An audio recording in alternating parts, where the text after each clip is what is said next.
విజయము రాహుల్ గాంధీదో నరేంద్ర మోడీదో కాదు. ఈ విజయము భారతదేశంలో ఉన్న కోట్లాది మంది యువకులది, విద్యార్థుల విజయం ఇది.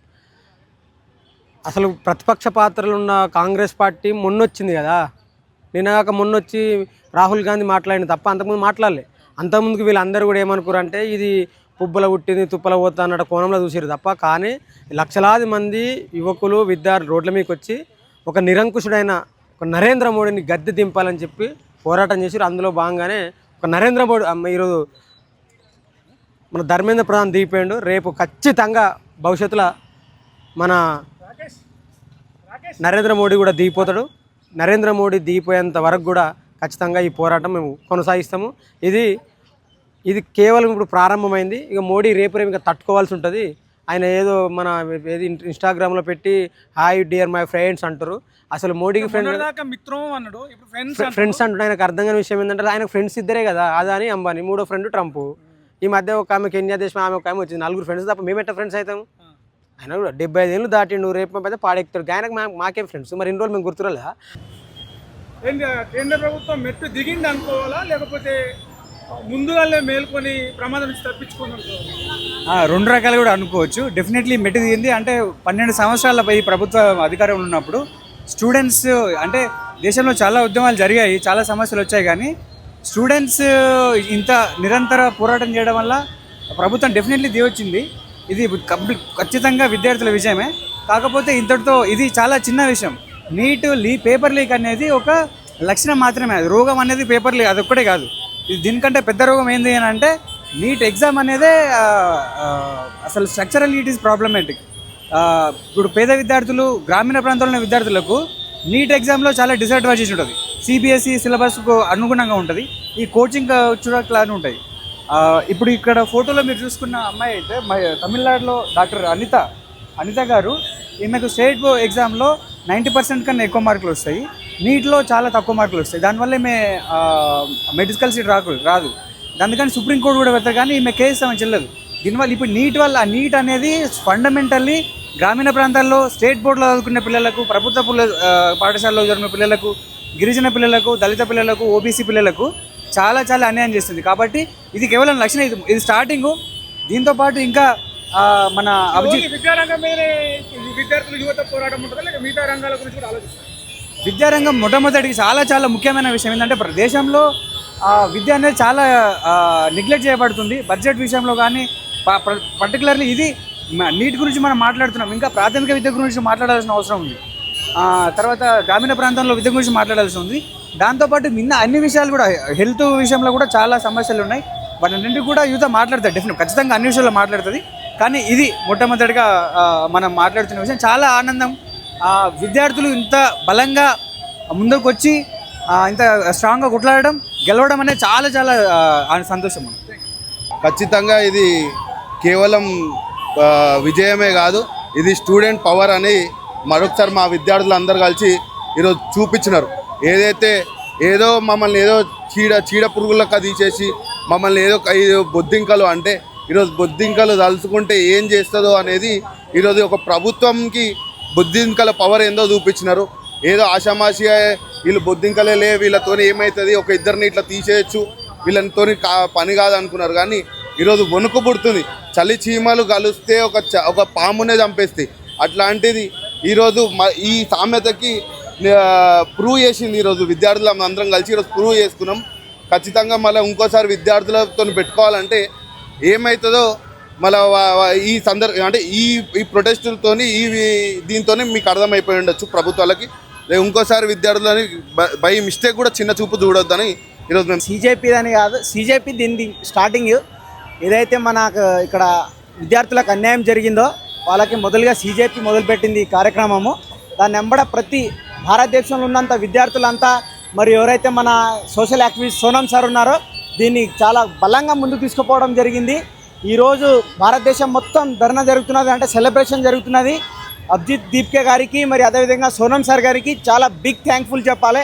ఎందుకంటే ఈరోజు ఆయన ఎక్కడో అమెరికాలో లైఫ్ సెటిల్ అవ్వాల్సింది, ఎక్కడో చదువుకొని ఒక చిన్న మహారాష్ట్ర విలేజ్ నుంచి అక్కడ అమెరికా వరకు వెళ్ళి అక్కడ చదువుకోబడితే ఒక CJP chief justice of India ఎవరైతే సూర్యకాంత్ ఉన్నారో ఆయన విద్యార్థులంతా కాక్రోచ్ లాగా ఉన్నారు, కాక్రోచ్ లాగా తిని పంటున్నారు అనే ఏదైతే నినాదం ఎత్తిండో దానిపైన పెద్ద ఒక చిన్న సోషల్ మీడియాలో ఒక పేజ్ క్రియేట్ చేసి ఈరోజు భారతదేశం మొత్తం ఎక్కడెక్కడైతే చిన్న చిన్న విలేజ్ ఉందో మొత్తం పాక్కున్నది.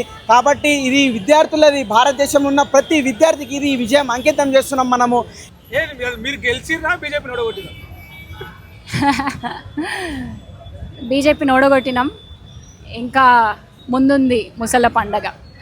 అంటే ఒక డిమాండ్, ఒక వాయిస్ని తీసుకెళ్ళగలిగారు దేశం మొత్తంలో. ఏంటంటే 15 సంవత్సరాల ఫాసిస్ట్ గవర్నమెంట్ని దాంట్లో ఒక వికెట్ని పడగొట్టడం అంటే మామూలు విషయం కాదు. ఖచ్చితంగా ఇక ముందు డౌన్ఫాల్ స్టార్ట్ అయింది, అది కంటిన్యూ అవుతుంది. అంటే బీజేపీ వద్దు ఈ దేశానికి, కాంగ్రెస్ వద్దు, బీజేపీ వద్దు, ఇలాంటి పార్టీలు మాకు వద్దు అని వాయిస్ తీసుకెళ్ళగలం. ప్రత్యామ్నాయం ఏముంది? బీజేపీ ఇంకోసారి నిరూపించుకుంది ఒక గూండాగిరి పరిపాలన అని చెప్పి, ఒక బాధ్యత లేని పరిపాలన అని చెప్పి. సో ఇట్లాంటి ప్రభుత్వం ఎప్పటికైనా పడిపోవాల్సిందే. సో పడిపోతుంది. అదే ఈ ప్రొటెస్ట్ వల్ల మనకు తెలిసింది ఏంటంటే ఈ గవర్నమెంట్ ఎంతవరకు తెగించగలుగుతుంది, ఈ గవర్నమెంట్ అసలు రీతి ఏంటి అనేది మనకు బయటపడ్డది. ప్రధాని రాజీనామా చేయాలన్నారు. అవును, ప్రధాని దింపారు. ప్రధాని టార్గెట్ లేకపోతే ఇంకో మంత్రి ఎవరైనా పెట్టుకున్నారు? గడ్కరీ, అమిత్ షా. ఎందుకు అమిత్ షా E20 పెట్రోల్ అంటుండు, ఇష్టం వచ్చినట్టు ఇది చేస్తున్నాడు, ప్రజల బండ్లతోని ఆటలు ఆడుతున్నాడు. అంటే వాళ్ళకి ఏమాత్రం భయం లేదు ప్రజలంటే. E20 కాకపోతే E100 చేస్తా అంటుండు. చేయమని ఒక్కసారి ఇప్పుడు చేయమనండి. నెక్స్ట్ గడ్కరీ ఇప్పుడు మాట్లాడమని చెప్పండి ఒక్కసారి. అసలు చాయిస్ అయ్యాను అన్నాడు, ఇప్పుడు మాట్లాడండి. ఇప్పుడు అడగండి, చాయిస్ ఇస్తాడా లేకపోతే పెట్రోల్ ధర తగ్గిస్తాడా? నిత్యావసర సరుకులు ధరలు పెరిగి ప్రజలందరూ ఇబ్బందులు పడుతుంటే మీకు ఎలాంటి చాయిస్ ఇయ్యను, E20 పెట్రోల్ అని చెప్పి సామాన్య ప్రజల బతుకులతో చిలగాట మాడుతుంటూ ఊడుకుంటామా మేము? ఈసారి ఒక్కసారి ఇప్పుడు చేయమని చెప్పండి. ఇప్పుడు సిస్టంలో ఎడ్యుకేషన్ మినిస్టర్ బాధ్యత తీసుకోవాలి. ఎందుకంటే ఎడ్యుకేషన్ సిస్టంలో నీట్ పేపర్ లీక్లు అయినాయి. ఎడ్యుకేషన్ మినిస్టర్ దేంట్లో ఉన్నాడు? ఏ పార్టీ? అసలు ఆయన మీద బాధ్యత ఎవరు తీసుకోవాలి? ఎవరు రెస్పాన్సిబిలిటీ? ఎడ్యుకేషన్ మినిస్టర్ని చూసుకోవాల్సింది ఏంటి? హోమ్ మినిస్టర్ కూడా సరిగా బాధ్యతలు తీర్చట్లే. ఇంకెవరు ఉన్నారు? Prime minister. అంటే ఇప్పుడు హెడ్ ఎవరంటే అటు దిగాల్సిందే. సో నెక్స్ట్ ఎవరు?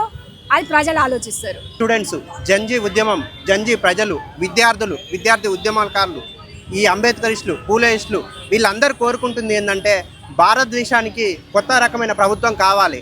75 సంవత్సరాలు పరిపాలించిన ప్రభుత్వాలకి ఇప్పుడున్నటువంటి ఈ బీజేపీ ప్రభుత్వానికి పెద్ద తేడా లేదు.